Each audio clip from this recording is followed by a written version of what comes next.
Well, ironically enough, as much as I just love dressing like I'm from the 50s because they had great clothes. This is true. But it's actually partially an irony too, because tonight I'm going to tell you a poem that I wrote myself about freedom of thought.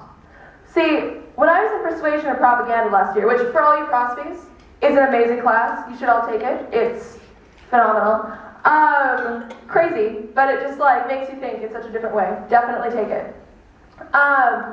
We were talking about how it's the little things that really, even though in theory we have freedom of speech and we have all these freedoms in this country, every little thing, every part of our society is structured in such a way that encourages us to have certain thought patterns. Not necessarily that we all have the same thoughts all the time, that would be ridiculous. But the point is, there are certain tendencies that we have in society. I mean, think about patriarchy, think about racism, all of these terrible things. Partly because of the way society is set up and is ingrained in our minds. And I was thinking, when does this happen more than in the educational system? You're taught to write a good paper. Sometimes you have to write what your teacher or your professor thinks is best in order to get a good grade.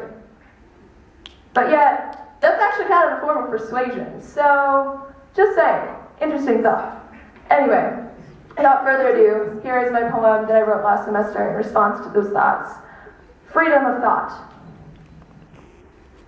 Freedom of thought in an educator's land is a non-existent argument of how to stop dissent. The peace that I know is only in my mind. It's a self-absorbed, underrated, overstated kind of agitated.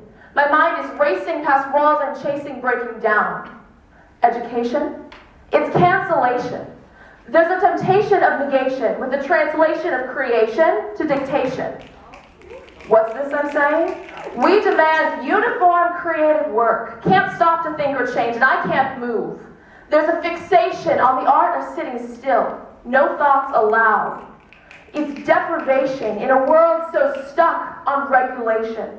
We demand the strongest, the fastest, to be the best above the rest. You can't consent to dissent or realize the prize is not the path you seek.